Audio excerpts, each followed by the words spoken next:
I need it in one of the videos. Let me see which one it was. It's the one the screen capture I just did recently.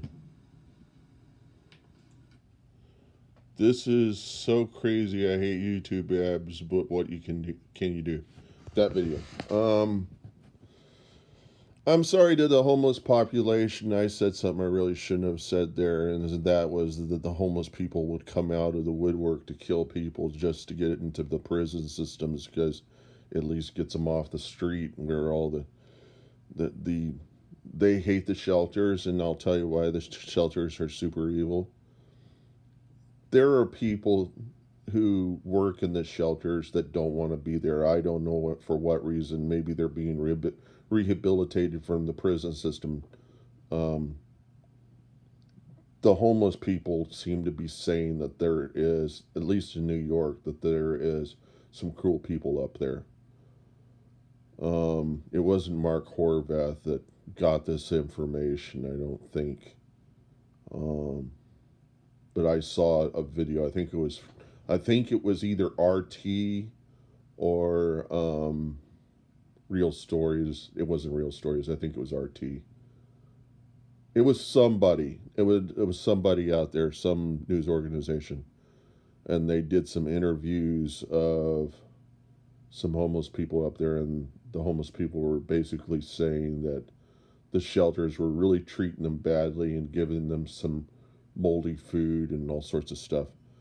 But there is another reason why the homeless people stay away from the shelters, and that is they're in there, and if there is no partition or security between the beds, there are those people in there with needs, and they know where to satisfy their needs, and it leads to theft.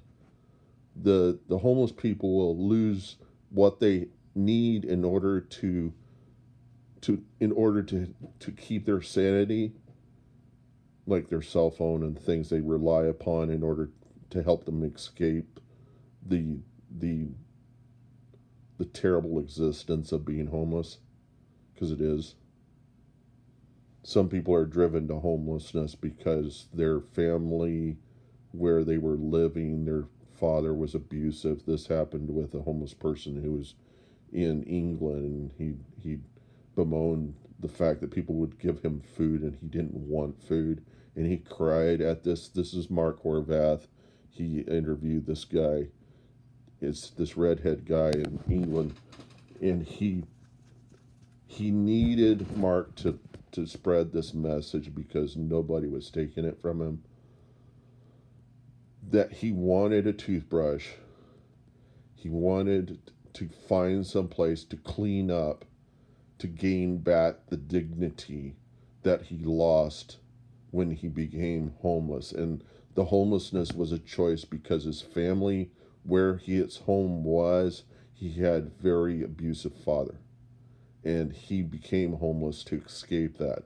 But then he got abuse from people on the streets in the form of a loss of trust, and a really jab to the man's dignity. And homeless people miss being real people because people don't treat them that way. People have ideas in their head that are wrong about homeless people, and it probably would be the best experience for everyone to be homeless for 7 days at least, to try it out, to actually see how they're wrong, to see that they're fucking self righteous. I think I'm going to have to go through that, and for a lot longer period of time. But I'm preparing myself by at least looking at the people who are already going through it. I may actually volunteer to go through it even if I have money, just so I can get in their shoes. I would challenge every fucking Navy SEAL to try this one on out for size. They're going to get one way or another. They think they've got the toughs. Fucking go homeless, you motherfuckers.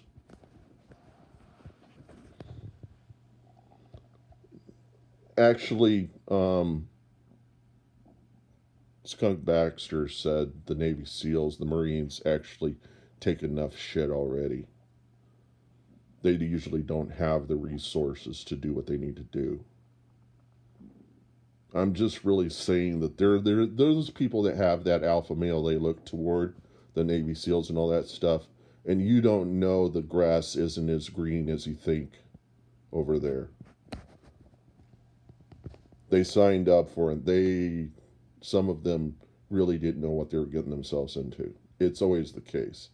You sign up for something, you expect something, you find out it isn't the case, and you are forced to live with it. I could get myself into homeless and I could fucking hate it. And it may lead me to a lot of dark areas doing drugs. Why would you do drugs? Just do the math. Just do the logic. Do whatever it is they think. Look to your imagination to come up with this one. You're on the streets. You don't have money, really. Everyone around you, you cannot talk about anybody in any fashion that is disrespectful because they know where you live. They'll beat the fuck out of you. So you develop the street smarts to avoid talking shit like I'm doing right now.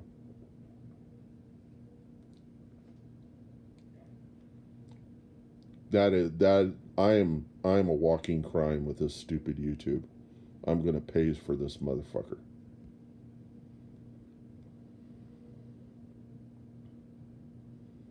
And I think Satan's on the sidelines and says, "You really do not know how much trouble you're getting yourself into." No, I don't. I'm taking my chances. This is either stupidity or faith. I really don't know which way it's going. It's cathartic. In my mind, it's cathartic.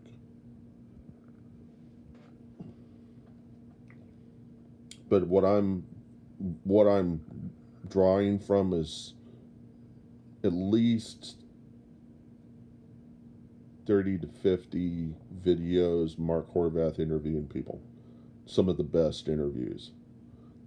Where I drew this idea that you have to respect other people, can't talk shit. 13-year-old boy, I think he was living in, this guy was had enough wisdom. I think he was 17, had enough wisdom to be a grown man, possibly even an old man, a very wise old man, because he's seen shit that you shouldn't have to see to be 17. And just go see Invisible People. It's a channel on YouTube. Mark Horvath that used to be a Christian minister, and he determined that giving sermons was not his calling, and he ended up doing interviews of homeless people. That's his calling. That's his mission. He used to be homeless too.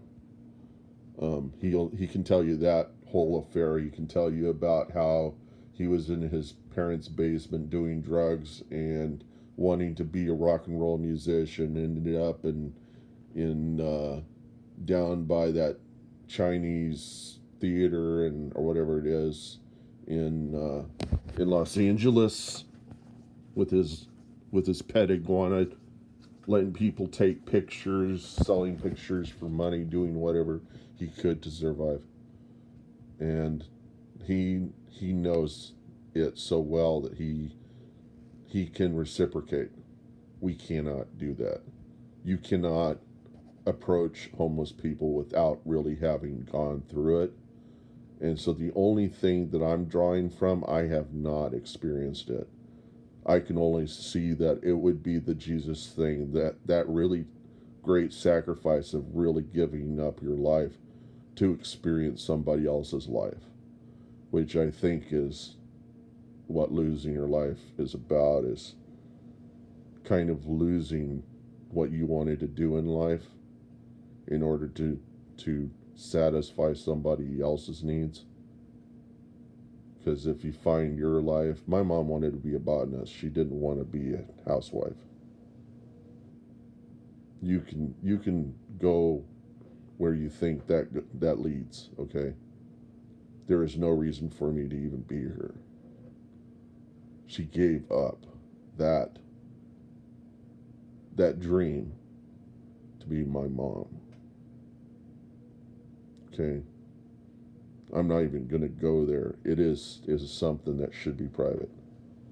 I'm using it because I think that it will benefit someone to know what I really don't even understand myself. And I wish that I had the guts to do it. The closest I can come is having the imagination to think about how the hell am I ever going to do that, to do the Jesus thing, the sacrifice. People do it in wars. I don't know if that's really the Jesus thing. I think they've convinced themselves it's the Jesus thing. They get there, they're in the war, somebody gets an explosion, they turn to jello, they realize they don't want to be there. Then they come back, people thank them and all this stuff, and they're kind of like have mixed feelings about it. And that this is my imagination running. They have PTSD. The government won't give them the money to really cope with it. Somebody out there maybe builds a home for them. That would be great. Do something nice for them. It isn't everybody. It's volunteer work. It's somebody else giving up themselves to do what those guys thought was the right thing to do. I'm not saying I know if it is or it isn't. I'm just saying that Jesus said to solve problems by drawing a sword, and that was not their fault. It was the fucking president believing that this was the right thing to go after Iraq, when we probably should have been after Afghanistan. But maybe the best thing to do was not ever act on it and to actually turn the other cheek. Maybe to give those people out there that think America works a certain way, that we just go out like Texans seem to think that is the right thing to do, go out and kick an ass. What is more respectable, what is very hard, what is very tough to do? Turn the other cheek. It just makes no human logic. Jesus wasn't about human logic. Jesus was above that. God was above that. God is above that. God can turn the other cheek. God doesn't take out vengeance. He did. God did. I don't want to say he, because does he have... The reason we use he is a stupid culture, okay? It's because we respect men more than women. God is a unique being. God, Jesus may have said he. That may have been a bad translation of Hebrew. It couldn't have been historical revisionism, because it said nothing would get changed in no I dotted, no T, no I turned into T. You have to believe that there was no historical revisionism. The old sea scrolls, was there historical revisionism?